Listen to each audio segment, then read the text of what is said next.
Roblox, game yang tengah digandrungi kini menjadi sorotan pemerintah. Bahkan Menteri Pendidikan Dasar dan Menengah Abdul Muti menyebut game ini mengandung konten kekerasan. Apakah pemblokiran game menjadi solusi? Apa yang kemudian harus diwaspadai orang tua terkait Roblox atau game serupa? Kita akan bahas bersama praktisi game, Deborah Immanuela. Deborah, selamat sore. Halo, selamat sore Mbak, apa kabar? Kabar baik. Deborah, bagaimana Anda melihat kekhawatiran Suara aku jelas? Mendikbudrismen? Jelas. Bagaimana Anda melihat kekhawatiran Mendikbudrismen, Deborah? Adanya konten kekerasan di Roblox. Menurut Anda beralasan? Menurut saya konten kekerasan itu sebenarnya ada di mana saja sih Mbak, jadi nggak cuma spesifik di Roblox ya. Jadi memang apalagi sekarang ini kan era digitalisasi ya, jadi memang konten-konten atau informasi itu bebas dapat diterima dan diakses oleh siapa saja. Jadi kalau misalnya memang spesifik hanya untuk Roblox, menurut saya itu kurang kurang cocok sih disebut kalau cuma Roblox ya. Karena kalau kita lihat dibandingkan dengan sosial media juga kan sosial media juga sangat-sangat amat sangat banyak gitu konten-kontennya. Mhm. Dan ini yang kemudian juga menjadi concern saat ini, setidaknya paparan konten digital begitu ya, sosial media dan juga game online misalnya. Nah, Betul, berbicara mengenai betul, betul, betul.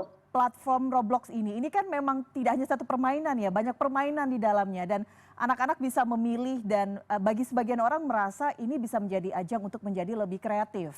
Tapi mungkin ada sisi lain yang juga tidak berdampak bagus bagi anak-anak. Deborah melihat platform ini seperti apa sebenarnya? Sebetulnya kalau tadi dibilang ada kekerasan, betul ada beberapa game yang memang ada mengandung kekerasan ya, misalnya seperti genre FPS atau shooting game, terus udah gitu ada juga yang fighting games gitu kan. Cuma ternyata sebenarnya balik lagi sih, ini semuanya pentingnya ada kontrol orang tua. Kontrol orang tua ini bisa membantu untuk mengawasi anak-anak dan juga mengawasi anak-anak supaya mereka nggak hanya fokus ke konten-konten yang berisi pesan ya, tapi konten-konten yang lainnya juga gitu. Karena kan isi gamenya ini kan di Roblox. Roblox ini kan sebenarnya dia sebuah platform yang bisa dipergunakan oleh siapapun juga ya kan, baik itu anak-anak, anak rasa gitu kan, untuk mendevelop gamenya sendiri juga.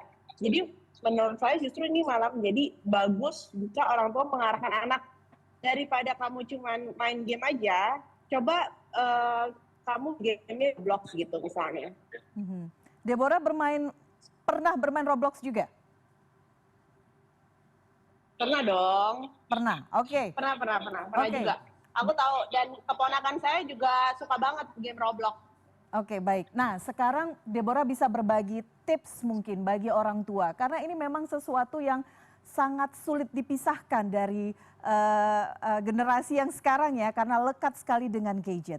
Jika kemudian bermain Roblox atau game serupa, bagaimana kemudian orang tua bisa mengawasi dan apa tipsnya sehingga bisa terhindar dari paparan-paparan konten yang mungkin tidak baik untuk anak-anak, Deborah? Oke, tipsnya orang tua itu harus melek teknologi sih Mbak. Jadi mau Mhm. nggak mau sekarang kan arus teknologi ini sudah tidak dapat terbendung ya. Jadi sebagai orang tua itu harus update, harus tahu nih, oh ini tuh genrenya kekerasan, anaknya masih kecil misalnya kan baru umur 4 tahun, 5 tahun.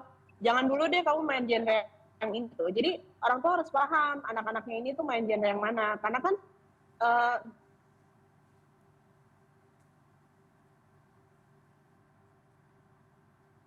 Deborah?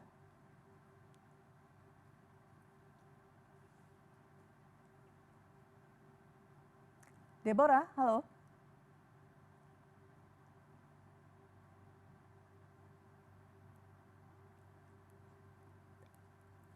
Oke, baik. Tampaknya ada gangguan komunikasi. Tadi kita berbincang dengan praktisi game Deborah yang tadi juga sudah sharing begitu ya dengan kita bagaimana kemudian sebenarnya untuk menyikapi kontroversi permainan Roblox. Tadi disampaikan juga dari sisi orang tua. Jadi edukasi itu juga penting dan pengawasan orang tua ini penting. Deborah sudah bergabung lagi bersama kami. Tadi sempat terputus? sudah, iya, iya Oke. terputus maaf ya Mbak ya. Baik, kameranya mungkin bisa Ya. di set kembali di landscape. bisa kembali ya, coba bentar. Oke, sambil menunggu settingan Sorry, di visual Deborah landscape ya. muncul.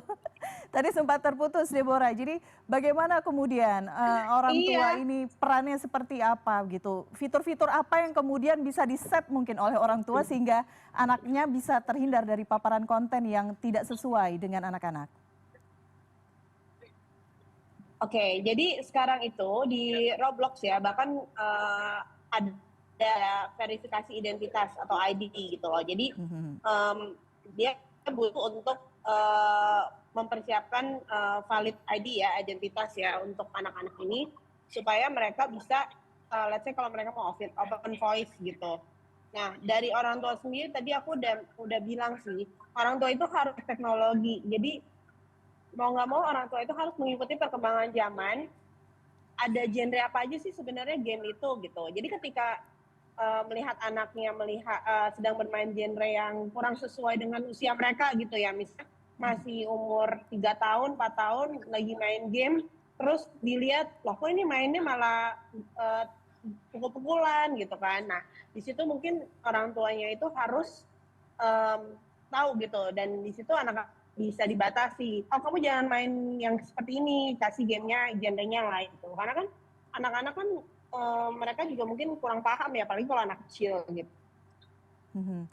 Kalau dari sisi orang tua sudah tadi ya Deborah menyampaikan, jadi harus melek Ya, teknologi, join mungkin gamenya, memahami game apa yang dimainkan oleh anak-anaknya.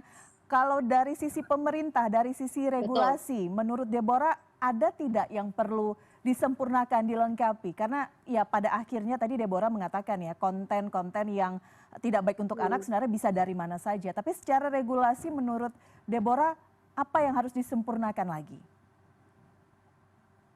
Menurut aku sih peran pemerintah harusnya membantu untuk mengedukasi orang tua ini sih, supaya Mhm. gimana caranya parent ini bisa melek digital gitu. Mungkin adanya edukasi-edukasi atau program-program yang dibuat oleh pemerintah supaya orang tua ini tuh bisa paham teknologi gitu, bisa paham gamenya gitu. Jadi karena eh, anak-anak ini kan nggak bisa dilarang ya, apalagi sekarang anak-anak Gen Z ya, semakin Mhm. kita larang, semakin dia um, mencoba untuk melakukan hal-hal yang dilarang itu gitu. Jadi kalau misalnya sekarang juga kan udah ada VPN, benar nggak sih Mbak? Ya. Kita udah nggak bisa, udah nggak bisa gitu loh. Ini tuh bendungan teknologi kita gitu. Jadi caranya yang mengarahkan ke arah yang baik gitu dengan orang tua. Peran pemerintah sih menurut aku daripada langsung blokir apa-apa blokir menurut aku sayang banget sih kalau kayak gitu. Karena kalau misalnya semuanya diblokir,